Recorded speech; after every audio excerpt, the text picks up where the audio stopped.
Supreme court के प्रसिद्ध वकील अश्वनी उपाध्याय, उनकी जमानत हो गई है और इस जमानत के साथ ही खुशी की लहर देशभक्त लोगों में फैली और कोर्ट ने बाकायदा जमानत याचिका स्वीकार करते हुए और उस पर सुनवाई करते हुए टिप्पणी की कि जो दिल्ली पुलिस है, जो उसने वीडियो और सबूत सौंपे हैं, उसमें कहीं भी अश्वनी उपाध्याय के विरुद्ध कोई सबूत पुलिस सौंपने में नाकाम रही है। और इस तरह की टिप्पणी के साथ अश्वनी उपाध्याय को जमानत दे दी गई है। यह बहुत बड़े राहत की खबर है। पूरे देश में आक्रोश था कि जो व्यक्ति पिछले कई सालों से इस तरह से एक आंदोलन चला रहा है कि जो अंग्रेजों के बनाए हुए समय के ऐसे कानून हैं जो हमारे देश में, आप देखिए राकेश टिकैत अगर सड़क पे बैठते हैं दिल्ली को घेर कर, वहां खालिस्तान जिंदाबाद के नारे लगते हैं, उनको पुलिस कुछ नहीं कहती। वैसी बंधु जो हैं वो इस देश विरोधी बातें करते हैं और कहते हैं 15 मिनट के लिए यदि सेना हटा दी जाए तो हम ऐसा ऐसा कर देंगे। उनके विरुद्ध कुछ नहीं होता। किसान नेताओं के मंच पर खालिस्तान जिंदाबाद नारे लगाने वाले, इस देश के टुकड़े टुकड़े करने वाले, वो आयोजक जब जिम्मेदार नहीं ठहराए जाते और कहते हैं साहब खालिस्तान जिंदाबाद के जिनने नारे लगाए वो व्यक्ति हमने पकड़ लिया है, तो भाई राकेश टिकैत को तो आपने जेल में नहीं डाला क्योंकि आपने कहा राकेश टिकैत ने थोड़े ही नारे लगाए, वो तो जिसने लगाए उसको। फिर आप अश्वनी उपाध्याय को जेल में यह कहकर डाल रहे हो कि आपके रहते हुए धर्म विरोधी नारे लगे इसलिए आप जिम्मेदार हो। मतलब ये दिल्ली पुलिस का दोहरा चरित्र जो था, इसको लेकर जनता में आक्रोश था और उसके कारण लोगों में यह था कि दिल्ली पुलिस का यह दोहरा रवैया क्यों है। पुराने कानूनों को बदलने के लिए, समान आचार संहिता लागू करने के लिए, जनसंख्या नियंत्रण कानून बनाने के लिए, ऐसी कुछ चीजों को मांग करने के लिए सुप्रीम कोर्ट के प्रसिद्ध वकील अश्वनी उपाध्याय, जो कि भाजपा के पूर्व प्रवक्ता भी हैं, उन्होंने जंतर मंतर पर एक सांकेतिक सभा करने का तय किया था और इस सभा में उन्होंने कुल 50 संख्या बुलाई थी, लेकिन कुछ लोग ज्यादा आ गए और जिसमें कुछ लोग ऐसे भी आए उनके अनुसार, उपाध्याय जी के अनुसार, के जिनको वो जानते तक नहीं है, और उन्होंने एक षड्यंत्र के तहत वहां कुछ नारे लगाए।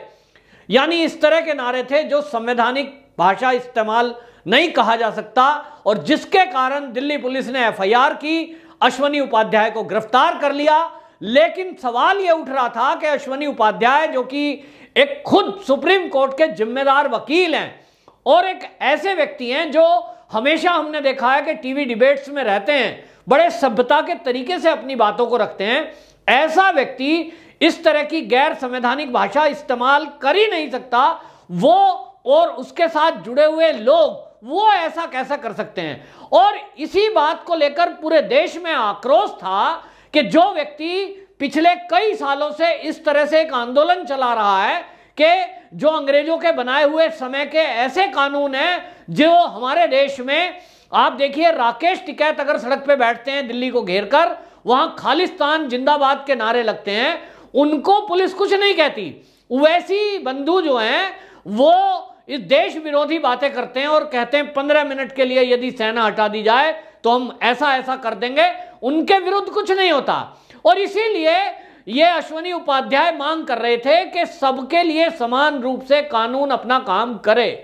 बहुत सारे कानून ऐसे हैं जो अंग्रेजों ने अपने हिसाब से बनाए थे, लेकिन भारत में अभी भी वो सड़े गले कानून लागू हैं और इसलिए उनको हटवाने के लिए एक वकील हैं, उनको कानून की समझ है और इसलिए वो सारा ड्राफ्ट तैयार करके बाकायदा वो प्रधानमंत्री, राष्ट्रपति को भी दे चुके।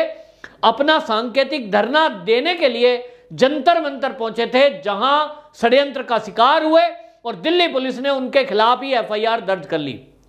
सवाल यह उठ रहा था कि जब किसान नेताओं के मंच पर खालिस्तान जिंदाबाद नारे लगाने वाले, इस देश के टुकड़े टुकड़े करने वाले, वो आयोजक जब जिम्मेदार नहीं ठहराए जाते और कहते हैं साहब खालिस्तान जिंदाबाद के जिनने नारे लगाए वो व्यक्ति हमने पकड़ लिया है, तो भाई राकेश टिकैत को तो आपने जेल में नहीं डाला क्योंकि आपने कहा राकेश टिकैत ने थोड़े ही नारे लगाए, वो तो जिसने लगाए उसको।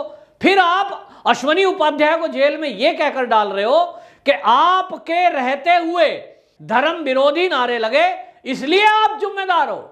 मतलब ये दिल्ली पुलिस का दोहरा चरित्र जो था, इसको लेकर जनता में आक्रोश था और उसके कारण लोगों में यह था कि दिल्ली पुलिस का यह दोहरा रवैया क्यों है। एक तरफ राकेश टिकैत आजाद घूम रहा है, खालिस्तानी समर्थक जिस मंच पे खड़े होकर खालिस्तान जिंदाबाद का नारे लगा रहे थे, वो नेता आज भी दिल्ली की सड़कों पर आरामगाह में बैठे हुए हैं, ओवैसी बंदूक खुले घूम रहे हैं, और अश्वनी उपाध्याय को जेल में डाल दिया गया था। इसको लेकर फिर बड़ी खबर आई, क्योंकि खुद वो वकील हैं और वकील उनके साथ पूरे, उन्होंने कहा था कि वकील जो है इस आंदोलन को आगे चलाएं, तो उनकी जमानत हो गई है और इस जमानत के साथ ही खुशी की लहर देशभक्त लोगों में फैली और कोर्ट ने बाकायदा जमानत याचिका स्वीकार करते हुए और उस पर सुनवाई करते हुए टिप्पणी की कि जो दिल्ली पुलिस है, जो उसने वीडियो और सबूत सौंपे हैं, उसमें कहीं भी अश्वनी उपाध्याय के विरुद्ध कोई सबूत पुलिस सौंपने में नाकाम रही है। और इस तरह की टिप्पणी के साथ अश्वनी उपाध्याय को जमानत दे दी गई है। यह बहुत बड़े राहत की खबर है और आगे से पुलिस को भी यह ध्यान रखना चाहिए कि जो लोग इस तरह का माहौल खराब कर रहे हैं उनको केवल फोकस करें, उनकी गिरफ्तारी करें। इस तरह से देशभक्त व्यक्ति जो वाकई में कानून को बदलने की बात कर रहा था, वो तो सिद्ध हो गया कि जो गलत कानून है, आज आप देखिए कि एक वकील, जिम्मेदार व्यक्ति, अगर वो देश में कानून बदलने की बात कर रहा है केवल, और वहां खड़े होकर कोई देश विरोधी नारे लगा दे तो उसके खिलाफ एफआईआर हो जाती है, ओवैसी जेल में नहीं जाता, राकेश टिकैत जेल में नहीं जाता। ये दोहरा जो मापदंड है हमारे कानून का, इसी को बदलवाने के लिए वो जंतर मंतर की रैली थी। अब समझ में आ जाना चाहिए सरकार के भी कि इस तरह के कानून को बदलने की क्यों आवश्यकता है, क्यों अश्वनी उपाध्याय इस तरह की मांग कर रहे थे। अब रही बात नारे की, तो अश्वनी उपाध्याय खुद कह रहे हैं, जिन्होंने धर्म विरोधी नारे लगाए, अकबरुद्दीन ओवैसी गलत था, उसकी गिरफ्तारी की मांग हम करते हैं, लेकिन अगर हिंदू ने भी, किसी ने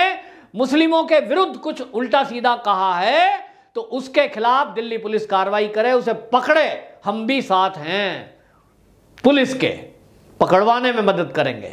कौन मना कर रहा है? जो देश विरोधी हो, हिंदू हो या मुसलमान। तो अगर मुसलमान अकबरुद्दीन ओवैसी को लोग कह रहे हैं कि गिरफ्तार करो, तो अगर कोई हिंदू भी इस तरह की बातें करेंगे तो उसको जस्टिफाइड नहीं किया जा सकता। ये थोड़ी है कि मोदी सरकार है तो ये हिंदुओं को छूट है कुछ भी बोले, ऐसा बहुत लोग बोलते हैं। तो आज आप देखिए उल्टा हो रहा है कि कांग्रेस की सरकारों में कहते थे कि वहां साधुओं के ऊपर, हिंदुओं के ऊपर अत्याचार करती थी, लेकिन आज आप देखिए कि मोदी सरकार है, सवाल उठ रहा है कि ये इस तरह की काम अभी भी हो रहे हैं, तो क्यों? ये कानून का दुरुपयोग है, या तो कानून सबको समान रूप से ट्रीट करे और उनको भी पकड़े, जिन्होंने पहले 15 मिनट पुलिस हंसाने की बात की उसको भी पकड़े, अमातुल्ला खान को, जिसने यति नरसिंह की करने की बात की, लेकिन उनके खिलाफ कोई कार्रवाई नहीं होगी। और हाँ, इसी बीच एक साधु जो यहाँ आए थे और वो जो है संत इसमें इकट्ठे, ये जो 8 तारीख का प्रोग्राम था, इसमें नरेशानंद, वो बिहार से आए थे, साधु थे और वो यति नरसिंह के शिष्य थे, वो इसमें आंदोलन में शामिल हुए थे और दासना के मंदिर में ठहरे हुए थे। उनको पेट पर चाकू इतने मारे गए कि वो हॉस्पिटल में जिंदगी मौत से जूझ रहे हैं। उनके हमलावरों की गिरफ्तारी को लेकर कोई बात नहीं कर रहा, कोई न्यूज नहीं चला रहा, एक आध चैनल को छोड़ दें, लेकिन मुद्दा यह बन रहा है कि वहां लोगों ने नारे क्यों लगाए भड़काऊ। ठीक है, जिन्होंने भड़काऊ नारे लगाए ये गलत है, और मैं आपको बताऊं ऐसे लोग निश्चित रूप से ये अश्वनी उपाध्याय और इनके आंदोलन को बदनाम करने के लिए आए थे। निश्चित रूप से जिस दिन पकड़े जाएंगे और खुलासा होगा, ये देखना, क्योंकि अश्वनी उपाध्याय जी की जो पूरी टीम है, वो सोशल मीडिया की टीम, जितने भी लोग हैं सोशल मीडिया से लोग जुड़े हुए हैं, वकील लोग जुड़े हुए हैं, देशभक्त लोग जुड़े हुए, वो इस तरह की बयानबाजी कर ही नहीं सकते। इस तरह का ना तो किसी धर्म विशेष के प्रति वो इस तरह की बातें रखते, वो तो केवल सरकार को सलाह के तौर पर ये बताने आए थे कि ये पुराने कानून हैं जिनके बदलने से देश की परिस्थिति बदल सकती है और ये देश के हित में है, और ये इस आंदोलन को आज से नहीं चला रहे।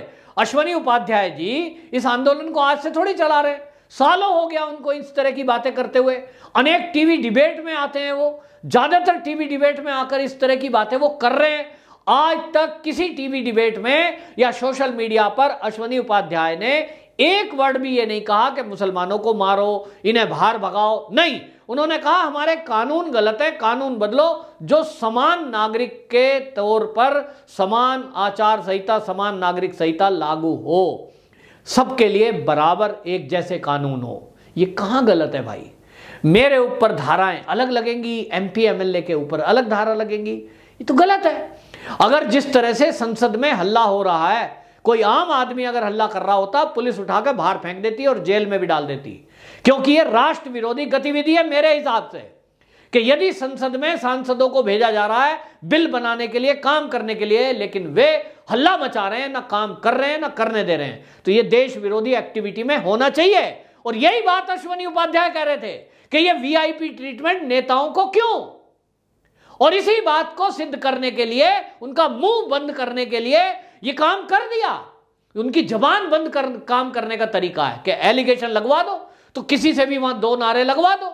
जिसने नारे लगाए वो बिल्कुल गलत लगाए। अरे तुम काटने की बात किसको कर रहे हो? ये काटने मारने की बात जो भी कर रहा है वो देश विरोधी है, रासुका में बंद होना चाहिए, बिल्कुल कोई पक्ष नहीं लेगा, बहुत गलत बात है। लेकिन यह भी गलत है कि निर्दोष व्यक्ति को आप जिम्मेदार ठहराकर जेल में डाल दो। यदि राकेश टिकैत जिम्मेदार नहीं है, जबकि उनके मंच से खालिस्तान जिंदाबाद के नारे किसान आंदोलन में लगे हैं, तो राकेश टिकैत कहे साहब गाजीपुर पे तो नहीं लगे, अरे भाई टीकरी बॉर्डर पे तो लगे, आंदोलन तो चला रहे हो, तो आप क्यों नहीं बंद होगे? और अमातुल्लाह खान बंद क्यों नहीं होगा? अकबरुद्दीन ओवैसी क्यों नहीं बंद होगा? अगर ये ओवैसी बंदूक खुले घूम सकते हैं, ये जो है आपको बताएं, जो ये राकेश टिकैत को कोई नहीं पकड़ सकता है, इस तरह से अमातुल्लाह खान को कोई गिरफ्तार नहीं कर रहा है दिल्ली पुलिस का व्यक्ति, तब ये अश्वनी उपाध्याय को कैसे जिम्मेदार ठहरा सकते हैं कि आपकी रैली, आपके प्रोग्राम में किसी ने नारे लगाए? ऐसे तो कोई भी बड़ी सभा हो रही होगी और उसमें कोई भी एक व्यक्ति कुछ भी नारे लगा देगा, उसकी रिकॉर्डिंग कर लो, उसका वीडियो शूट कर लो, मीडिया वाले भी उसे हाईलाइट कर दो और चलाओ। तो इस तरह तो जितने नेता हैं, इन नेताओं की रैलियां होती हैं, कोई भी पीछे खड़े होकर एक कोने में कुछ भी नारे लगा देगा और आप ये हाईलाइट करें साहब ये कांग्रेस की रैली में नारे लगे देश विरोधी, इसलिए राहुल गांधी को पकड़ो। पेगासस में जासूसी हुई कि नहीं हुई? लेकिन अगर वो झूठ है तो झूठ में सरकार का अरबों रुपए का, देश का अरबों रुपए का नुकसान संसद के ना चलने से हो चुका। तो मोदी जी, अगर आप देख रहे हो कि झूठ के बल पर जो ये अव्यवस्था फैलाई जा रही है ये गलत है, तो इस व्यवस्था को बदलने के लिए कानून बदलना जरूरी है। और यही बात जो अश्वनी उपाध्याय वो करने के लिए दिल्ली में आए थे। अपनी बात रखना अगर गलत है, नेता बोलें तो बोलें, नेता करें सो करें, भीड़ तंत्र दिल्ली की सड़कों को घेरे तो घेरे, आप कुछ नहीं करोगे। और जंतर मंतर पर अगर देशभक्तों की टोली इकट्ठी हो और आप पकड़ करके उनको जेल में डाल दो, तो फिर ये कहां की बात है भाई? इसलिए आप दूध का दूध, पानी का पानी करने के लिए दिल्ली पुलिस को ये इसमें कोशिश करनी चाहिए। अस्थाना जी, आपसे बड़ी उम्मीद है, और अस्थाना जी नए कमिश्नर बने हैं, निश्चित रूप से उस व्यक्ति को पकड़ करके जेल में डालो जिसने धर्म विशेष के बारे में उल जलूल बातें की हैं, उल्टे सीधे नारे लगाए हैं। और वो नारे लगाने वाले भी केवल नारे लगा रहे हैं, माहौल खराब कर रहे हैं, लेना देना कुछ नहीं है उनको, और केवल एक साजिश का हिस्सा है। देशभक्त लोगों का मनोबल टूटता है इससे कि हम तो देश के हित में काम करने चले थे, हमें ही पकड़ के अंग्रेजों की तरह जेल में डाल दिया गया। ये कहां का न्याय है? वंदे मातरम।